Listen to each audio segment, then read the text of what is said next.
Selamat pagi. Saya tidak mengucapkan salam 6 agama atau 5 agama.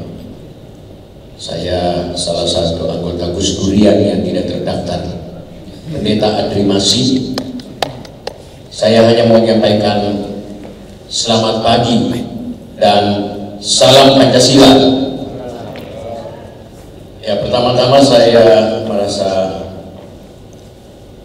bangga berada di sini, bertemu dengan teman-teman yang punya hati bagi bangsa ini. Secara khusus kedua idola saya, Bapak Prof. Mahfud dan Kakanda Romo Beni, dan semua rekan-rekan di sini. Karena saya hadir di sini mewakili umat Kristen dari Persatuan Gereja-Gereja Indonesia, sehingga saya ingin memberikan beberapa catatan yang mendasari nilai-nilai agama yang saya anut. Beberapa tahun, 25 tahun lalu saya tinggal di Jerman selama 6 tahun, dan sebagai orang Indonesia, di mana-mana saya diundang untuk menyampaikan ceramah atau apapun, saya sangat bangga karena orang-orang di sana mengidolakan Indonesia dengan Pancasilanya, sehingga ada banyak orang yang datang ke Indonesia untuk belajar tentang Pancasila dan salah satu belajar tentang kerukunan. Tetapi belakangan ini saya seperti cocok dengan Ibu Prof tadi, bahwa hampir kita sudah mulai rasa malu menjadi warga negara Indonesia. Dulu kita bangga, sekarang kita sedikit mulai merasa kurang nyaman menjadi bangsa Indonesia karena ini tadi. Beberapa hal yang kita sudah lihat, apa yang diekspresikan oleh bangsa kita ini sungguh-sungguh memalukan. Oleh karena itu, belakangan ini kita mendengar atau menyaksikan itu hoax-hoax ini yang mungkin saya mau katakan begini, kalau kita belajar tentang apa itu hoax, hoax pertama itu terjadi di Taman Eden ketika sang raja hoax itu, raja tipu muslihat, yaitu iblis, datang kepada Hawa dan dia katakan begini sama Hawa, pasti Tuhan bilang semua pohon yang atau buah yang ada di taman ini tidak boleh kamu makan. Padahal Tuhan bilang, pesan kepada Adam dan Hawa, semua yang ada di taman ini boleh kamu makan, hanya ada satu yang tidak boleh, yaitu buah pengetahuan yang baik dan jahat.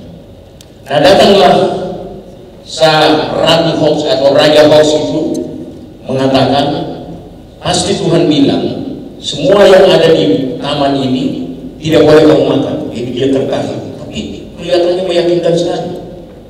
Lalu dia bilang, Hawa bilang, oh tidak, boleh kami makan, hanya ada satu tidak. Lalu disinilah sang raja hoax yang bilang, oh tidak, justru kalau kamu makan itu, kamu akan menjadi sama dengan Tuhan yang mengetahui yang baik dan yang jahat. Wah, tergodalah si Hawa ini.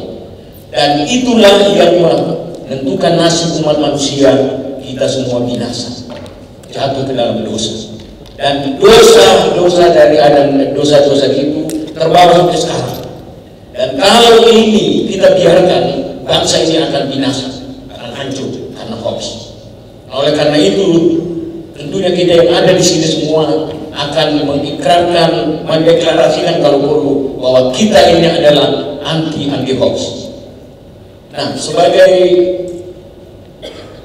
pendeta, saya sungguh-sungguh melihat bahwa nilai agama seharusnya itu nilai tertinggi dalam kehidupan manusia. Dalam acara di Bawaslu saya diundang untuk menyampaikan catatan-catatan, saya katakan begini, kasihan ini agama, karena agama ini kan nilainya nilai ilahi, nilai surgawi, tetapi ditarik masuk dan dimasukkan dalam politik sehingga dia lebih rendah dari politik. Dan betapa menyedihkan kalau agama ditunggangi oleh politik karena dia sudah masuk dalam politik dan menjadi rendah di bawah politik. Padahal nilai agama harusnya nilai ilahi, nilai surgawi yang seharusnya menjadi nilai-nilai yang harus dipakai oleh semua umat beragama untuk kedamaian. Saya pikir semua agama mengajarkan kedamaian, semua agama mengajarkan yang baik. Allah menciptakan kita berbeda, itu rahmat. Ya, kalau Allah mau supaya tidak ada masalah, ya sudah satu suku saja, satu agama, tidak ada. Dan saya selalu bilang bahwa Tuhan Yesus yang saya imani tidak pernah datang untuk bikin agama. Dia cuma datang untuk membawakan ajarannya. Nah, kalau ada di Indonesia sekarang ada 6 agama yang diakui, itu bukan berarti bahwa kita berpisah-pisah, kita tidak. Justru ada satu, apalagi kalau kita bicara Pancasila. Dan ini mungkin yang penting. Karena ketika kita memahami Pancasila, di sana kita memahami nilai-nilai agama yang akan membawa kita. Kalau kita mengamalkan 5 Pancasila ini, saya pikir bangsa kita ini akan menjadi bangsa besar, seperti yang diramalkan akan menjadi 4 besar di dunia. Dan kalau mungkin pada suatu ketika dia menjadi nomor 1 di dunia. Terima kasih. Salam Pancasila. Terima kasih Bapak Pendeta Adri.